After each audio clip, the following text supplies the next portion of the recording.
Ministry आपके पास, finance ministry आपके पास, animal husbandry आपके पास, मतलब कहने का ये मोटी बात, वजीर आला के अलावा तमाम पद आपके पास मौजूद थे।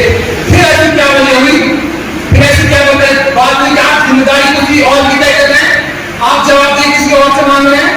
आपकी पॉलिटिक्स में, आपकी लेजिस्लेटिव में ट्रांसपेरेंसी क्यों नहीं?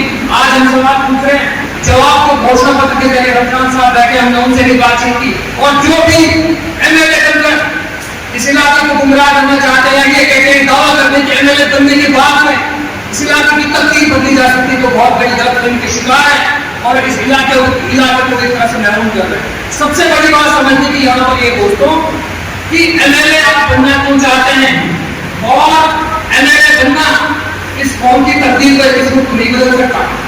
ये कब बदलाव हो सकता है, कब तब्दीली आ सकती है, जब एमएलए इसलिए बना जाए कि अगर जरूरत पड़ी समाज की, अगर जरूरत पड़ी कौम की, अगर जरूरत पड़े मिलत की, तो एक विटनेस के तौर पर आज तक आप देख लीजिए बड़े से बड़े नेता जिनको बहुत बड़े बड़े तमगे हमने दे रखे हैं, किसी की इतनी हिम्मत नहीं है कि इस इलाके में अगर समाज की बात हो, कौम की बात हो, तो इतनी हिम्मत कर सके कि ठीक है यार पार्टी लाइन अपनी जगह, मैं इसको पकड़ने के लिए तैयार हूँ।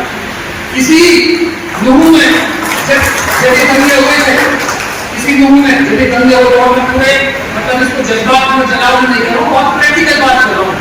इसी मुहिम में जब दंगे हुए थे, हम लोग यहाँ आए और दो सबसे बड़े नेता और मैं कम से कम 12 से 15 सहाफियों को दिल्ली शहर से यहाँ लाया गया। हमारे इलाके में इस तरह की दिक्कत हो गई, आप लोगों को कवर करना चाहिए। मैंने मिलवाया दो साहिबान से, दो साहिबान से बुलबुलें बाहर चल रहे थे, मैंने कहा जी आप लोग बाहर जाइए, और उन्होंने भी कहा कि भाई आप बाहर जाइए, पब्लिक रख, मगर एक आवाज आप यहाँ से बुलंद कर देंगे तो क्या लोग अभी भी आपके पीछे आ जाएंगे।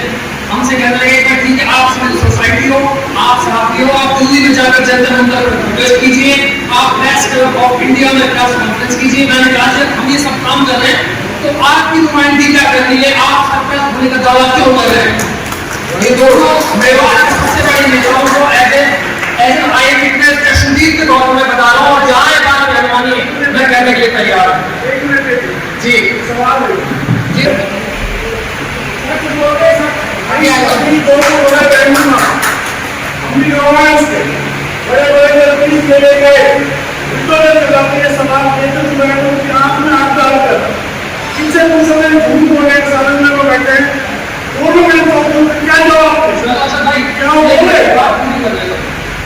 और जो मुद्दे संसद में थे, केवल मेवाड़ तक आनी चाहिए, एग्रीकल्चर बेस्ड इलाका है, किसानों का इलाका है। 77 साल से हम भी से ऊपर हो गए, हम भी इस में हमारे बुजुर्ग साहिबान बहुत ही काबिल एहतराम यहाँ पर तशरीफ फरमा, तो हमसे बेहतर जानते हैं कि कानून में एक न्यूज रही होगी, ये बात दूसरी होगी। तो मेवाड़ के नारा आएगी, यूं से, सोना से, जिंदा से, अलवर होते हुए पूरे इलाके का उद्धार होगा। नई फसलें होंगी, आज तक मेवाड़ का नारा आपने देखी और ना हमने देखी। 4 लेन करोड़, ये खुद ट्रांसपोर्ट मिनिस्टर, खुद पीडब्ल्यूडी मिनिस्टर, ये किससे बात कह रहे हैं कि 4 लेन रोड बनना चाहिए? जब आपको जिम्मेदारी मिली, जब आपको मौका मिला, क्यों आपने नहीं किए? और स्कूल के टीचर्स की बात आमतौर पर कहते हैं मेवाड़ में ये दिक्कत है, हमने खुद में हमारे पास डेटा है, मैं आपको बता दूं, डेटा के मुताबिक कम से कम 100 स्कूल मेवाड़ इलाके में ऐसे हैं जहाँ पर एक टीचर है और बाकी सारे बच्चे हैं। एक टीचर मतलब 100 बच्चों का एक रेशो है, प्रोपोर्शनली जहाँ 100 बच्चों को एक टीचर पढ़ा रहा है। और यही हाल हॉस्पिटल्स का है, हॉस्पिटल के बारे में कहते हैं भाई फलानी हॉस्पिटल में डॉक्टर नहीं है, भाई फलानी हॉस्पिटल में तो दवाई कहाँ, भाई तुम कहाँ कर रहे हो, तुमने कितने स्कूल 5 साल में विजिट करे, मुझे पता है कि हम 5 साल में स्कूल के बाहर गए और हमने कहा कि जब तक टीचर नहीं आएगा स्कूल में लॉक लगाया जाएगा, और जब तक टीचर नहीं आएंगे हम लोगों को बताएंगे कि भाई यहाँ पर ये दिक्कत आ रही है। इलेक्शन से 6 दिन पहले, इलेक्शन से 1 दिन पहले पार्टी के मैनिफेस्टो के आधार पर और पार्टी लाइन के आधार पर इस इलाके के लिए नेताओं ने कुछ नहीं किया।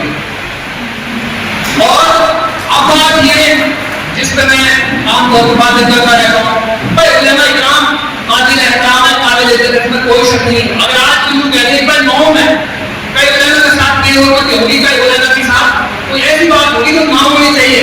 मैं यकीन के साथ कह रहा हूँ कि जब जब भी गाँव में बात पहुंचेगी आपके पीछे हजारों और लाखों लोग यही 9 शहर में मौजूद हो जाएंगे। लेकिन ऐसी बात आ गई, अब 2 मिनट हो गए, लेकिन ऐसी बात आ गई दोस्तों के उलेमा इकराम और आम लोगों के बीच में बन गई भाई नेताओं में और आम आदमी के बीच में भी गए और उलेमान से और आम आदमी के बीच में भी गए। तो दिक्कत कहाँ आई?